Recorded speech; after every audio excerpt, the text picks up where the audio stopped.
Boa noite, meus amigos, sejam todos bem-vindos à nossa live de quarta live, que você sabe, o professor Armindo, Thiago Oliveira, Andrei. A gente traz para você um tema para você chegar mais rapidamente na superprodução e no superfaturamento com a apicultura. Para você que não me conhece, meu nome é Armindo, 42 anos de apicultura. Tudo envolvendo o mundo do agronegócio, abelhas, eu venho trabalhando. Meus alunos carinhosamente me chamam de professor Armindo. E hoje é uma aula especial, né, Thiago Oliveira? Que hoje é véspera de Natal. Jingle Bell, professor. Jingle Bell, chegou o Natal. Feliz Natal pra todo mundo. Feliz Natal pra todo o Brasil, toda a nossa audiência que tá aí firme e forte. Hoje é dia de família, Hoje né, Thiago. Hoje é um dia especial. Hoje é um dia de família. Hoje é um dia de gratidão. Hoje é um dia de celebração. Hoje é um dia da gente celebrar o nascimento de nosso Deus Jesus Cristo. O menino Jesus está de volta. Todo ano ele volta. Nossa, professor, mas é uma repetição. Todo ano o menino Jesus voltando. Porque a esperança tem que renovar. A esperança precisa ser renovada. O ser humano, ele não vive sem ele saber que ele pode fazer diferente. Que um recomeço pode acontecer. Então, a celebração do nascimento de nosso Jesus Cristo, ela é importante porque ela renova a nossa esperança. Hoje, Tiagão, a nossa live vai ser uma live técnica. Não vai ser uma live técnica, não, tá bom? Não tem aula, não. Ah, é? Hoje nós vamos fazer uma retrospectiva, rapaz. Mas é importante, professor. É importante. A retrospectiva é importante porque a gente não tem futuro se não olhar o passado. Então, a gente olhar o que aconteceu nesse ano, o que a gente fez de bom, o que a gente fez de ruim, ou não é? E a gente avaliar, porque daqui a pouquinho, na semana que vem, nós vamos enterrar o velho. É verdade. É, rapaz, daqui uma semana já é ano novo, meu amigo.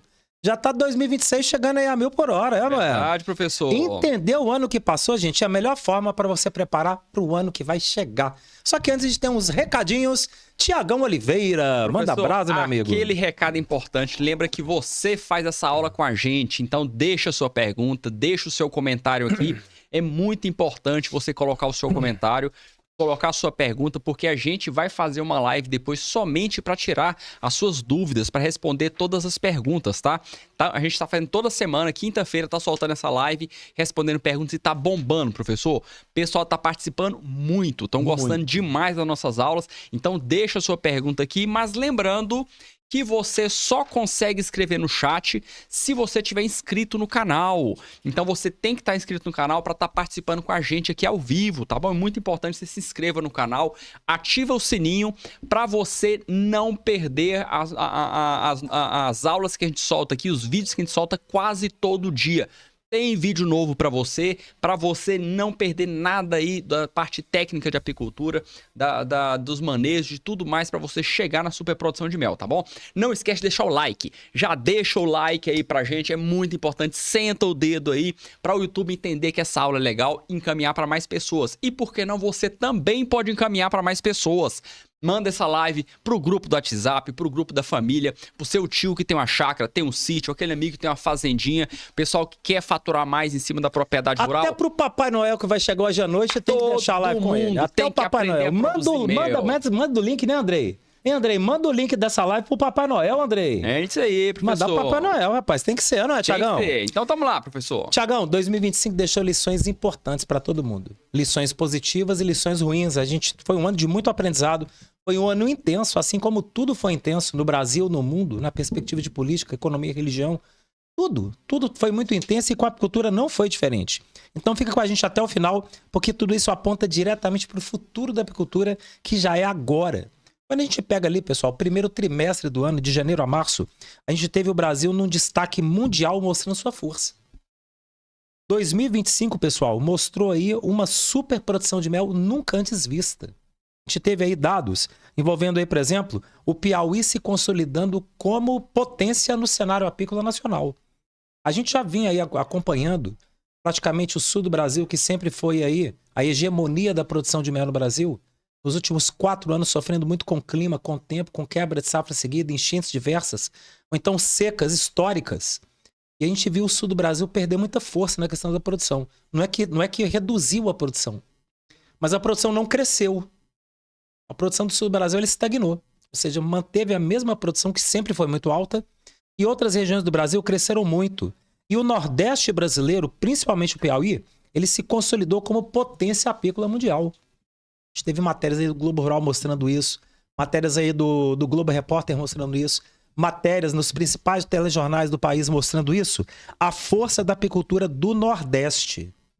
E essa força da apicultura do Nordeste não necessariamente ela ainda representa o total do potencial de produção de mel daquela região. E quando a gente pega, por exemplo, a força da apicultura nordestina, ela acontece muito em função do bioma que tem uma abundância de néctar sem igual. A caatinga e o semiárido nordestino, né, o agreste e o semiárido nordestino, a caatinga, são os biomas de maior potencial de produção de mel do mundo. Professor, mas se é potencial, esse potencial ele já está traduzido numa região consolidada, não? Não. O que se produz ainda está muito aquém do potencial nordestino. O Nordeste ele tem um potencial calculado por mim, professor Armindo, no ano retrasado, quando eu tive com o Lazinho lá na cidade dele, lá em Pernambuco, em plena caatinga nordestina, nós fizemos uma contagem de 1 metro quadrado, em pleno pico de florada, com muita chuva. Nós fizemos uma contagem de 1.500 flores em 1 metro quadrado. 1.500 microflores. Agora imagina uma macro-região que envolve 9 estados, com esse potencial de 1.500 flores por metro quadrado. É muita flor. É flor demais para abelha de menos. Então ainda o potencial produtivo do Nordeste está muito aquém. E pior, o apicultor ainda não adota metodologias de superprodução. Os poucos alunos da escola de apicultura que resolveram adotar a metodologia na sua integralidade, eles fizeram uma superprodução de mel de 100 quilos, 120 quilos, 150 quilos, como foi o caso do Lazinho, né, Thiago? Que alcançou naquele ano que nós tivemos ali, perto de 100 quilos de mel por comer. É muito mel. Muito mel. E a média de produção no Nordeste, no ano de muita produção de mel, é de 30 a 40 quilos na mão do caixoteiro. O caixoteiro, sem fazer muita força, produz 40 quilos de mel. Fazendo a superprodução de mel, então, aí que a produção é muito grande. Independente disso, isso só mostra a força da apicultura nordestina e colocando a apicultura como a principal atividade do agronegócio no Nordeste brasileiro. Quando você pega a soja, a bovinocultura, que manda no Centro-Oeste, a região Sudeste, que é o leite e o café, a região sul do Brasil, onde você tem ali as pequenas propriedades rurais, as monoculturas, né? Os monocultivos, o Nordeste brasileiro, ele se fixa totalmente como a região do Brasil onde a vocação definitivamente é apicultura, não é, Thiagão? Verdade, professor. E a turma realmente tem que estar firme nisso. Fevereiro e março ainda teve outro ponto. Fevereiro e março, a gente deu início ali aos nossos processos de polinização. Polinização vinha desde 2023 sendo o assunto do momento, mas quando a gente abriu 2025, que a Escola de Apicultura decidiu abraçar o processo, aí a coisa tomou outro rumo. Ali a gente decidiu criar a nossa Polisa, que é a nossa startup de polinização. Está no processo de criação ainda, a realidade é essa. Ao longo de 2025, a gente vem trabalhando muito a questão da polinização assistida lá na soja, mas ganhou muita força esse ano, muita força. A gente teve ali o processo, por exemplo, da polinização naquelas áreas de melancia que vocês acompanharam com a gente no primeiro semestre. De soja agora que vocês estão acompanhando. O sul do Brasil que entrou aí com a parte da maçã. Os trabalhos da Embrapa mostrando aí os aumentos de produtividade de 11% até 20% na produção de grãos e frutos, onde você entra com a abelha. Então a abelha, ela definitivamente, dentro do cenário do agronegócio brasileiro, ela está deixando de ser um coadjuvante. Ela está se tornando um ator principal. Você pega hoje, por exemplo, a bovinocultura, o astro principal é a bovinocultura. Não há nenhuma dúvida, mas que a abelha, a apicultura está crescendo muito e a polinização é o que vai ser o diferencial no processo. A gente montou um videozinho bacaninha, eu, o Thiago e o Andrei, para mostrar para vocês, para você lembrar como que foi a polinização lá no primeiro semestre, quando a gente começou lá na Apiário Rancho Nobre. Roda aí, Andrei.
Voltou, já voltamos. Opa. Rapaz, nem vimos ali, o vídeo acabou, mas eu tô de olho ali, ó. Tava acompanhando ali a matéria, Thiagão. Tô de olho, rapaz. Como é que é, Thiago? Fala aí pra nós. Professor, a gente no início do ano, a gente teve aquele projeto de começar com 30, a gente tava com 30, pouco mais de 30 colmeias. Exatamente. E a gente tava com aquele projeto de aumentar a nossa quantidade de colmeias para 200, né? Para fazer Exatamente. a polinização no final do ano. Isso. E a gente viu como foi um trabalho tranquilo, né, professor? Foi bom e foi trabalhoso. Foi trabalhoso. Quando fala tranquilo, não quer dizer que foi fácil, né? Não foi fácil, mas ele foi simples. Tranquilo porque ele foi simples, Foi exatamente. Simples. Não foi fácil, mas foi simples. A gente seguiu a receita de bolo. O professor tava lá também para dar... Não, mas ali também tinha você, tinha o Pedro que tem muita experiência, o próprio Etevaldo com muita experiência. Mas seguindo... Professora Marília, que integrou o processo e aprendeu tudo, não é? Mas o que a gente observou? Que seguindo todo o passo a passo, fazendo todos os manejos corretos, não foi bicho de 7 cabeças. Foi não. A gente bateu a nossa meta com até uma certa facilidade, né? Rapaz, eu lembro que a gente tava com o quê? Acho que era 38, né? 38 colmeias e fechamos agora o mês de novembro, antes de levar para a soja, com 203. Então foi um processo muito rápido, a multiplicação muito rápida. E com erros, né? Com erros, uma divisão que deu tudo errado. Foi. 61 enxames que nós dividimos, sobrou quantos enxames daqueles 61? Nossa. Sobrou 3. Olha aí. Ô, professor Armindo, você erra também? Eu erro, gente. Eu erro também, não erra, Andrei? Não é porque é o professor Armindo que não erra, não. Porque quando você lida com material biológico, pessoal, pode acontecer de tudo, não é, Thiago? Mas seguindo o planejamento correto, mesmo com erro, a gente bateu a gente ainda recuperou. Agora, se aquela divisão tivesse dado certo, Thiago ia bater 300 colmeias. Pelo menos umas 300. Ia bater. E agora, mas vamos deixar para lá, vamos falar mais para frente o que é nosso objetivo, porque a gente vai chegar, exatamente, vai chegar nessa parte também, né, cara? Vamos embora lá, professor. Certo gente, que 2025 mostrou que nem tudo é crescimento linear, envolvendo até mesmo essa questão dessa divisão que a gente fez ali. Quando a gente chegou ali mês de maio, o Brasil ele recebeu a informação que foi bombástica, explosão de exportação. 2024 tinha sido um ano ruim de exportação, não é que o mundo deixou de comprar, mas teve uma queda na procura de mel por vários países do mundo, incluindo os Estados Unidos, e vários entrepostos ficaram com mel meio que parado para poder exportar. Quando entrou maio, o trem bombou. Mel que estava parado ali há um ano em entreposto, foi todo embora, tudo vendeu, um crescimento de 54% no faturamento no primeiro quadrimestre dos entrepostos que fazem exportação, superando mais de 28 milhões de dólares, não é reais não, mais de 100 milhões de reais de faturamento que entrou com a exportação. Um crescimento expressivo de exportação, valorização do mel brasileiro no exterior, que voltou a pegar uma força muito grande, e o reconhecimento da qualidade do nosso produto. Mas, ao mesmo tempo, ali no mês de maio, teve também o quê? O impacto daquelas enchentes que aconteceram no Sul em 2024. Lembram? Explodiu ali no mês de maio. E quando chegou o mês de maio, que foi a época de você fazer o balanço da produção de mel na safra do sul do Brasil, a safra no sul do Brasil ela vai de outubro de um ano até março do ano seguinte. Então você tem o balanço acontecendo no mês de abril e maio. Quando soltaram o balanço, eles encontraram uma queda expressiva no volume de produção de mel. Caiu muito. A apicultura do sul do Brasil ela realmente sofreu muito e foi realmente ali uma perda gigante na produção de mel. E teve uma matéria bacana no canal do Boi, que a gente trouxe para vocês, para a gente relembrar esse impacto que teve lá das enchentes. Roda aí, Andrei.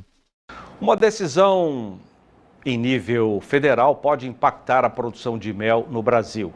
Após as enchentes de maio do ano passado no Rio Grande do Sul, o setor apícola ainda busca formas de se recuperar. Mas a possibilidade de importação de mel chileno tem gerado apreensão entre produtores e especialistas. Eles alertam para os riscos sanitários envolvidos. Veja detalhes com Bel Bilibio. A safra de mel 2024-2025 deve alcançar apenas 1/3 da produção média no Rio Grande do Sul, que gira em torno de 9 mil toneladas. O motivo são as enchentes de maio de 2024, que devastaram milhares de colmeias em todo o estado. Antes disso, o setor já vinha sendo castigado por 2 anos de seca e uma safrinha com baixa produtividade.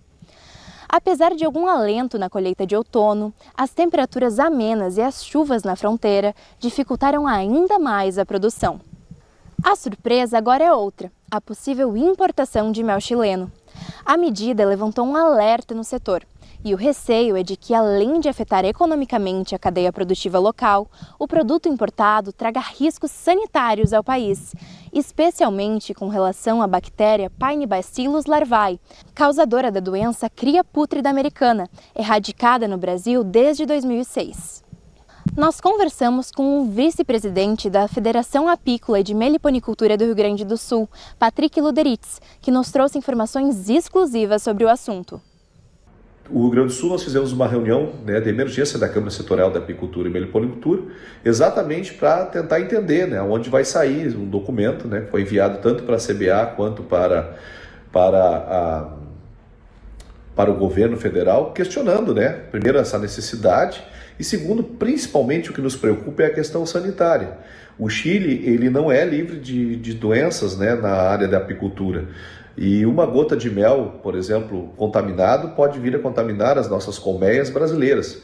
Então é isso que está se alertando, o MAPA, que a apicultura e a meliponicultura gaúcha e brasileira estão em alerta com essa possibilidade da entrada de mel estrangeiro, sendo que a área lá, o país, ele não é livre de zona, ele não é uma zona endêmica, é uma zona que realmente tem problemas de doenças nas abelhas, e por isso nos preocupa muito se esse mel vier para cá e porventura venha contaminar as nossas abelhas, tanto gaúchas quanto do Brasil inteiro.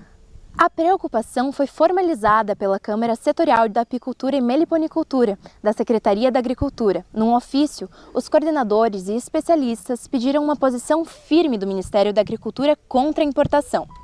A FARGS também defende investimentos em laboratórios e vigilância sanitária rigorosa para evitar que a entrada do mel contaminado comprometa toda a cadeia produtiva e os serviços ecossistêmicos prestados pelas abelhas no Rio Grande do Sul.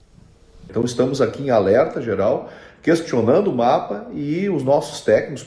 Isso na verdade, essas orientações estão vindo da academia, dos professores que estão muito preocupados com essa possibilidade da entrada de mel chileno no Brasil. Então a gente espera que haja um estudo mais aprofundado por parte do MAPA, por parte do governo federal, para que não venha realmente esse mel entrar aqui e acabar acometendo as nossas abelhas, talvez com uma possibilidade de uma entrada de uma doença em que nós já estamos, bem dizer, praticamente erradicados aqui no Rio Grande do Sul e em muitos locais do Brasil.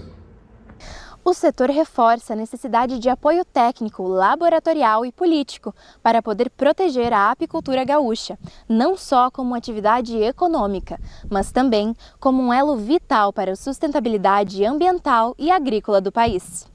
De Cruz Alta, Rio Grande do Sul, Bel Bilibiu.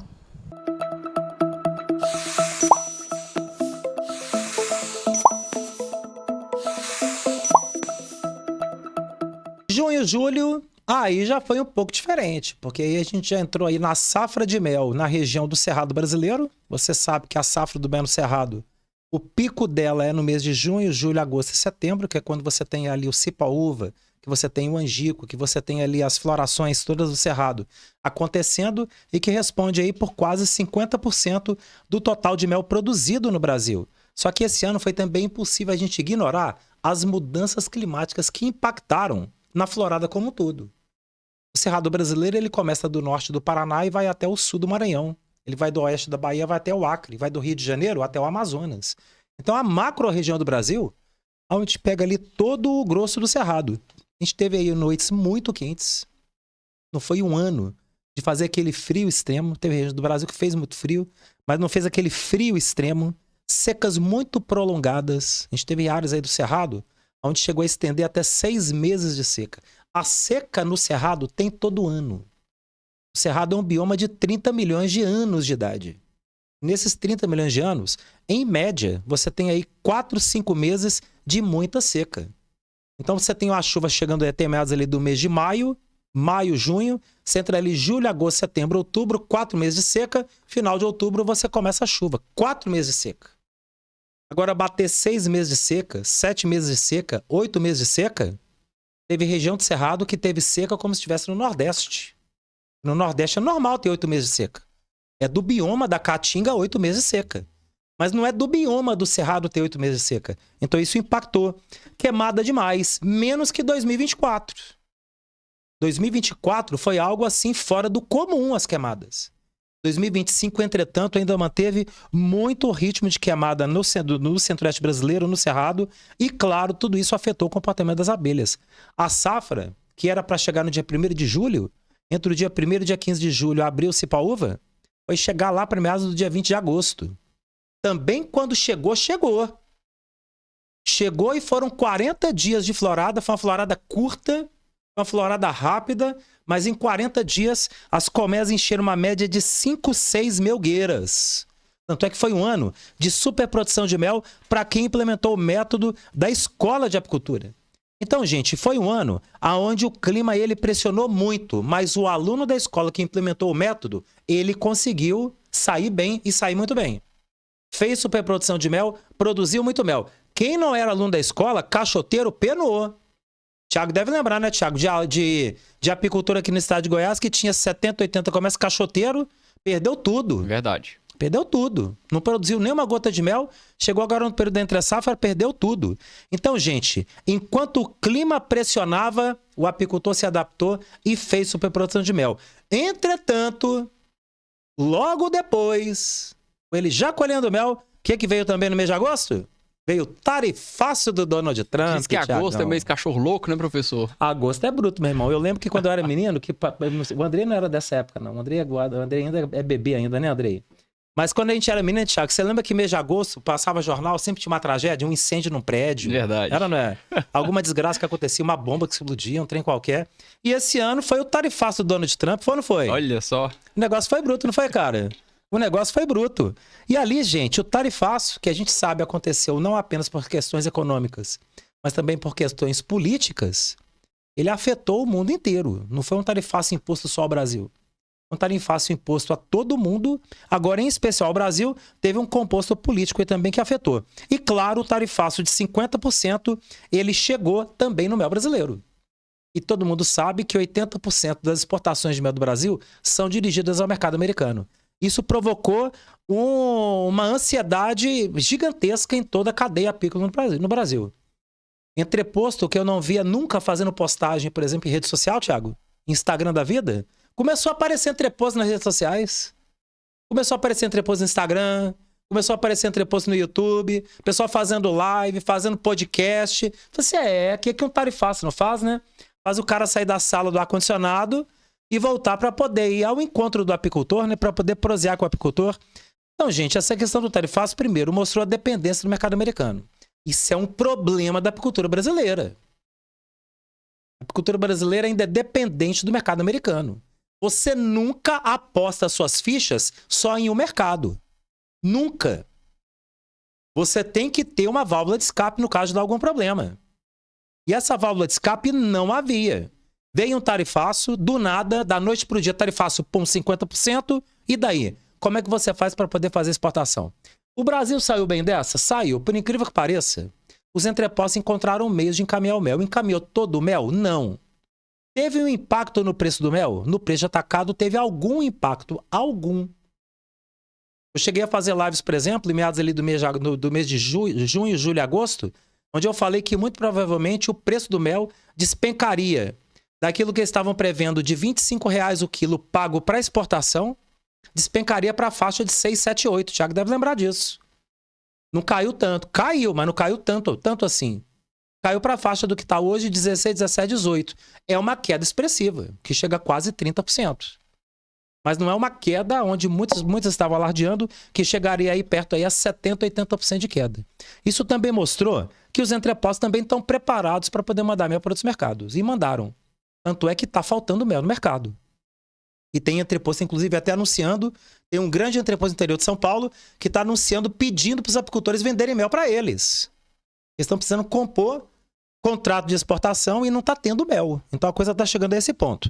Certo é que a gente também puxou uma reportagem do canal AgroMais, falando das tarifas dos Estados Unidos e no risco que ele representou naquela época das exportações de mel do Brasil. Roda aí, Andrei. É um dos maiores produtores de mel do mundo, mas pode ser duramente afetado pelas tarifas de 50% anunciadas pelos Estados Unidos. A medida ameaça as exportações do setor e acende um alerta entre apicultores, que já começam a sentir esses impactos no campo. Veja os detalhes com Gustavo Schwab e Felipe Alves. Oitavo maior produtor de mel do mundo, o Brasil se consolidou no mercado internacional, sendo reconhecido pela qualidade do produto, além de um enorme potencial de crescimento. Segundo a Associação Brasileira de Exportadores de Mel, o país utiliza apenas 15% da capacidade produtiva, mas ainda assim produziu mais de 61 mil toneladas no ano passado. Mais da metade disso, quase 38 mil toneladas, foram exportadas e os Estados Unidos compraram cerca de 80% desse volume, consolidando-se como o principal destino do mel brasileiro. Para se ter ideia, daquilo que a gente produz aqui no Brasil, nos últimos 5 anos, de toda a nossa produção, 53% foi só para os Estados Unidos. Ou seja, os Estados Unidos é o principal comprador do nosso produto.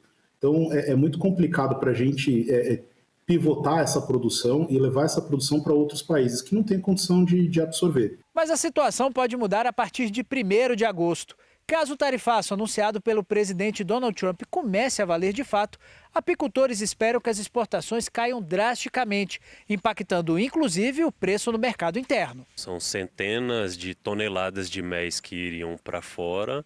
Esse mel não sendo exportado, ele vai ficar no mercado nacional, vai diminuir o preço do produto final e vai afetar toda a cadeia produtiva. A Agência Brasileira de Promoção às Exportações, a Apex Brasil, estima que cerca de 500 mil apicultores devem ser afetados com as medidas impostas pelos Estados Unidos. Os primeiros impactos já começaram a aparecer. No Piauí, estado que responde por quase 14% da produção nacional, um embarque de 95 toneladas para os norte-americanos chegou a ser cancelado. A carga só foi liberada após um apelo da Central de Cooperativas Apícolas do Semiárido. Mas há preocupação. Os envios aos Estados Unidos são semanais e o setor teme novos cancelamentos. Nós, quando fomos surpreendidos com esse tarifaço, né, a gente já estava no final das entregas da produção aqui do estado. Então, a gente está pensando na estratégia de manter a recepção do mel dos produtores e aguardando aí o posicionamento dos nossos clientes, dos importadores, porque nós temos contrato até o fim do ano. O que preocupa é esse tarifaço, porque se tratando aí de um produto, né, produto agrícola, 50% inviabiliza os negócios. Atualmente, apicultores trabalham com custo de produção na casa de R$ 15 por quilo e um redirecionamento do mel para o mercado interno pode ter como consequência uma queda nos preços aos consumidores. E o desafio é ainda maior diante do baixo consumo no país. Enquanto a média mundial é de 240 gramas por pessoa ao ano, no Brasil, esse número não passa de 60 gramas. Para produtores como o Bruno, a saída pode estar em mudar esse hábito e estimular o consumo interno como estratégia de sobrevivência na atividade. O mel brasileiro é um mel muito procurado mundialmente, mas não sei se os outros países que compram o mel brasileiro vão ter capacidade de absorver toda essa produção que vai ficar sem demanda. Em fomentar o consumo interno, a gente tem um dos menores consumos per capita do mundo. E a gente tem um mel de qualidade excepcional. Então acredito que seja uma alternativa. Bacana, Thiagão. E no mês de setembro, Thiagão, teve a Apimôndia, rapaz. Não é? Apimôndia. O que é essa Apimôndia, professor? Apimôndia, gente, é o Congresso Internacional de Apicultura promovido pela FAO das Nações Unidas. A FAO das Nações Unidas é o órgão que cuida para a alimentação e subsistência das populações no mundo. E a Apimôndia é o organismo internacional que organiza a apicultura em nível mundial. Então você tem, em termos de hierarquia, a entidade maior no planeta é a Apimôndia. Abaixo dele você tem as confederações em cada país. O Brasil tem a Confederação Brasileira de Apicultura. Cada país tem a sua confederação que representa o país junto à Apimôndia. Claro, abaixo da confederação você tem as federações estaduais, Abaixo das federações você tem as associações e, enfim, as empresas e apicultores que compõem a cadeia do agro como um todo. Lá em setembro teve o 49º Congresso Mundial de Apicultura na Apimândia, na Dinamarca, e o Brasil Honey Show também de Botucatu, que é uma feira grande aqui que está acontecendo em São Paulo e que tem ganhado áreas aí importantes, né, Thiago? Porque é uma feira voltada para o mercado consumidor, né, cara? Verdade, professor. A turma mandando brasa. Certo é, pessoal, que a apicultura está ficando cada vez mais científica. A gente só sentiu falta de ter premiações na Apimândia para a apicultura brasileira. Uma Em coisa praticamente rara de 6 acontecer. edições aí, rapaz, não teve nada. Para dizer que não teve nada, a gente ganhou aí uma premiação como da principal stand, entre as stands que estavam ali apresentadas na Apimândia, ganhou em 3º lugar medalha de bronze, não foi também medalha de ouro, não. Mas tá bom, medalha de bronze ali, 177 países, 177 stands. A nossa foi a 3ª stand mais linda de mel no Congresso Mundial de Apicultura. Isso aí é grandioso. Mas realmente ficou aquela vontade de um a mais, né? O Brasil que ganhou aí 6 congressos mundiais seguidos com o melhor mel do mundo, né, cara? Realmente fez falta dessa vez. Eu atribuo, Thiago, não é nenhuma perda de qualidade do nosso mel, não. Nosso mel é o melhor mel do mundo e continua sendo. Eu atribuo ao problema que aconteceu um mês antes. Tarifaço. Porque geopolítica é tudo, até no mel. É verdade. Até no mel. Então o Brasil, ele tem aí o principal destino do mel dele para os Estados Unidos. Você tem um problema de tarifaço e um problema político envolvendo o tarifaço, né? E logo depois você tem o principal congresso mundial e o Brasil não pega nenhuma premiação. Eu entendo que teve alguma pressão para o Brasil não pegar essa premiação. Mas é isso aí. Isso também não significa nada. O que significa o Brasil dominar o mercado e ter o melhor mel do mundo. E ninguém bate isso. Temos o melhor mel do mundo e o que manda, meu amigo, minha amiga, é o mel na mesa do consumidor e o din-din entrando para a nossa cadeia apícola brasileira, né, Tiagão? É isso aí, professor. E no mês de outubro e novembro, Tiagão. Aí chegou. Esse mês de outubro e novembro foi bacana. Porque esse rapaz, a gente terminou ali de consolidar o apiário Rancho Nobre. Foi ou não foi? E entrou em dezembro também, né, professor? Entrou dezembro também. Porque a gente estava com previsão do quê? A chuva começar no princípiozinho de outubro e ter o plantio da soja. Só que outubro foi seco. Foi. É, não é? Atrasou a chuva, choveu, deu uma chuva em setembro, uma chuva em outubro, muito pouco. Novembro começou a chover depois da segunda quinzena. Exatamente. Certo é que no mês de outubro a gente conseguiu adaptar o sistema de alimentação coletivo, não é? E desenvolvemos, enfim, o alimentador coletivo. Eu vinha falando há muito tempo, né, Thiago? A gente tem que fazer o alimentador coletivo, a gente tem que gravar isso pra escola. Não tem isso nas aulas. E ficou bacana. Rapaz, você tá louco. Desenvolvemos ali o coxo coletivo, igual eu trouxe lá de 2004, na produção da própolis, lá da Toca dos Boacos. A alimentação coletiva também com ração. Explodiu o crescimento dos enxames, que nós fizemos ali praticamente divisão de enxames toda semana do mês de outubro e do mês de novembro para preparar os enxames para polinização. Quando chegou, enfim, o final de novembro para dezembro, aí a gente levou as abelhas lá para a soja. E estão lá até hoje. Olha bem, um ano que consolidou, a gente foi premiado, né, Thiago? Essa foi a nossa premiação da Escola de Apicultura. As abelhas chegaram ali em Montevidéu, tá lá com o Santiel, com o Gustavo, que a gente quer deixar um abraço, um Feliz Natal para essa família maravilhosa que recebeu a gente maravilhosamente bem. Não dá para esquecer os pezinhos de porco. Não é, Andrei? Não dá, que a gente almoçou ali, você tá louco, moço? Abraço, dona Selma. O almoço da dona Selma, pelo amor de Deus, não tem coisa melhor, não. Você não tem noção do que a gente viveu ali, não. Foi um trem espetacular. Certo é que as abelhas estão ali polinizando, estão ali bombando, e a gente fechou com chave de ouro o 2025 com as abelhas. E o Andrei trouxe um vídeo fenomenal mostrando a polinização na soja. Roda aí, Andrei!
E a turma não pode esquecer o seguinte, que isso aí, gente, nós estamos falando de um bloco de colmeias que está no meio de um talhão.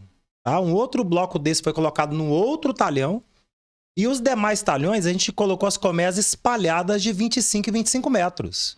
No nosso Instagram da Escola de Apicultura tá tudo lá. Se você não viu ainda, meu amigo, você vai inscrever agora no nosso Instagram, canal Escola de Apicultura, vai seguir a gente e vai ver tudo sobre polinização. Tá tudo ali. A pergunta que mais tá caindo nas redes sociais, Thiago, e o veneno? E o veneno? Vai morrer a abelha lá, Thiago? Mas não, professor. Vai morrer nenhuma. Como, professor? Fácil. Vem para a Escola de Apicultura, aprende com a gente, vem estudar com o professor Armindo, que eu vou te ensinar como é que você coloca a abelha na soja sem matar a abelha, meu amigo. E detalhe, Tiagão, esse ano, de todas as abelhas que foram para lá, nós entramos com 203. O resto das abelhas foram os alunos que levaram. Só que a meta para 2026, quantas colmeias, Thiago? 2.000 colmeias, professor. 2.000, Thiago? Só da Escola de Apicultura, hein? Só da Escola de Apicultura? Porque o pessoal da fazenda querem pelo menos 6.000 enxames lá o ano que vem, professor. 6.000 pro ano que vem. Isso só lá para Montevidéu. Então a gente vai precisar de apicultores comprometidos, apicultores dispostos a investir, apicultores que acreditem no projeto e apicultores que entrem para o processo e que não beirem a covardia de abandonar. Professor, mas no Natal passando pito? É, no Natal passando pito. É para você refletir mesmo. A gente não tá aqui brincando, gente. Tem gente que tá achando que a gente levou a abelha para brincar. A abelha para soja para brincar. A gente levou a abelha para soja para provar que a apicultura e a agricultura podem sim conviver juntas. O resto é papo de ideologia.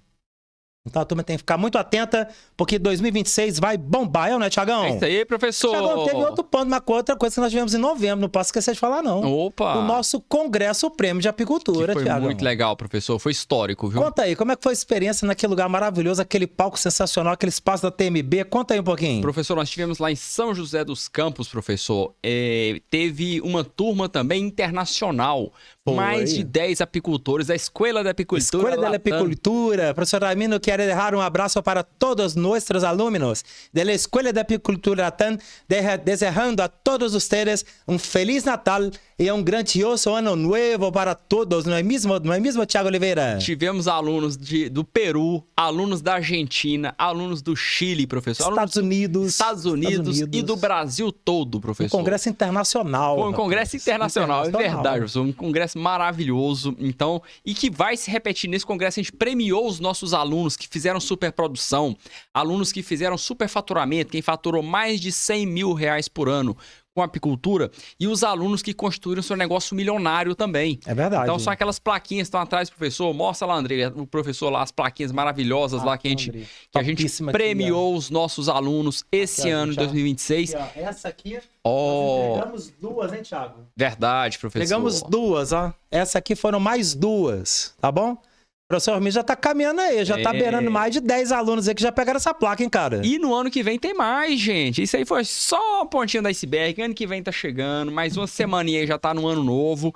E vocês vão ver que vai ter mais congresso, vai ter mais polinização, vai ter mais informação pra você ter a sua independência financeira com a produção de mel, professor. Com certeza, Thiagão. Gente, o que eu posso dizer pra você, que se eu pudesse resumir 2025, eu resumiria 2025 no primeiro ponto. Valorização, o preço do mel subiu, a qualidade passou a valer mais do que o volume. O preço do mel está muito valorizado, mesmo com tarifaço aí o preço do mel está alto e tende a subir mais.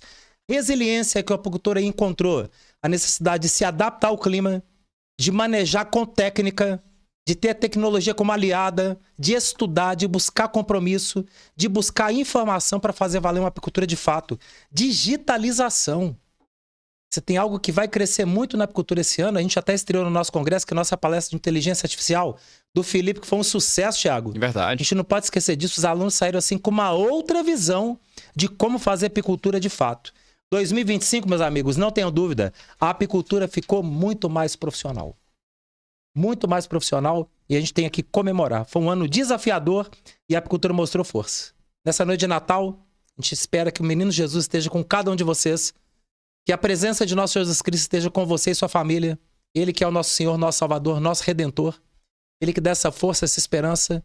Então a gente realmente está aqui junto em família, unidos, a gente comemorar mais uma vez a vinda de nosso Jesus Cristo como sinal de esperança para a gente construir um futuro cada vez melhor. Dificuldades sempre haverão, momentos tristes sempre haverão, mas seguramente se a gente está junto, e a gente está junto, a gente vai crescer e fazer valer cada vez mais esses momentos que a gente está aqui, né, Thiago? É isso aí, professor. Amigo, Feliz Natal para você, Feliz para a Natal, família. toda a família, professor. Andrei, para você também, Feliz Natal para toda a família, viu, Andrei? Feliz Natal para todos. Tamo junto, meu amigo. Gente, um abraço a todos, Feliz Natal e que nunca mais falte mel nem sabedoria no teu caminho. Até a próxima quarta, live de quarta de Ano Novo. Vou estar esperando você dia 31 com a gente aqui 19 horas. Um abraço, tchau, tchau, obrigado.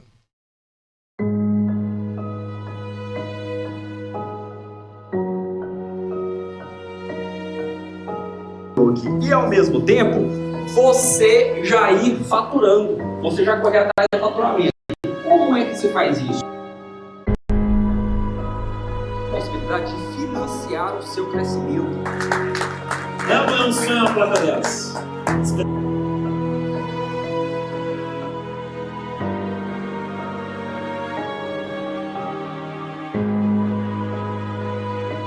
Você está vendendo para pessoas, criando consciência nova. A importância da colonização, estou falando aí de 80% da produção agrícola. Hoje, todo o planeta é dependente de abelha.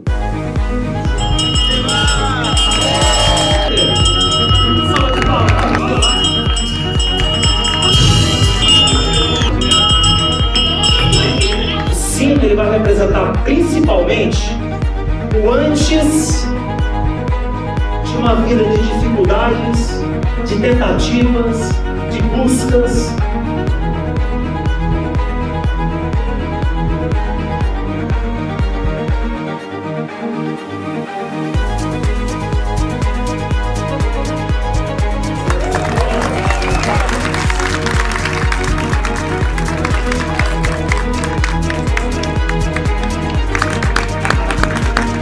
Para isso, meu irmão, você vai ter que fazer sua parte.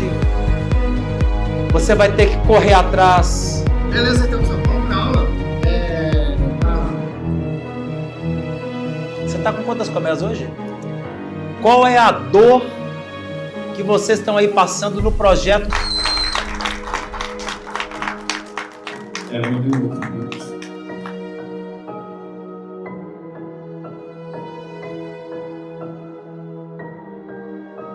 De fato e de direito, alguns saíram com a camisa de vender, enquanto a grande maioria veio com a camisa de comprar. Argentina, hein? Argentina levando essa premiação.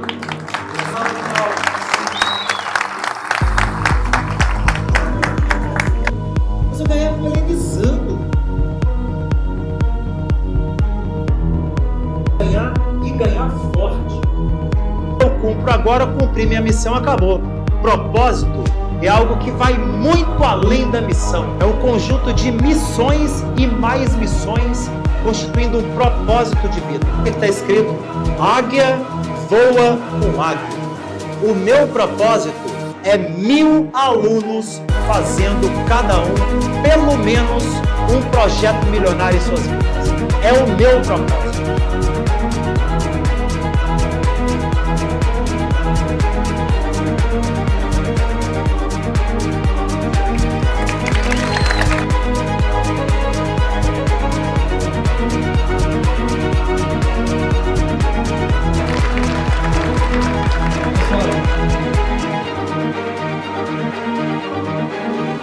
Antes de uma vida de dificuldades, de tentativas, de buscas, num país que muitas vezes oferece mais frustrações do que sucessos, para depois do cimo, onde você, através do teu mérito, do teu empenho, da tua garra, você venceu, chegou, alcançou e conseguiu. Então, sobre essa pergunta, para que vocês todos os dias, quando acordarem, logo após os agradecimentos ao Pai Celestial, vocês decidam qual a camisa que vocês vão vestir naquele dia.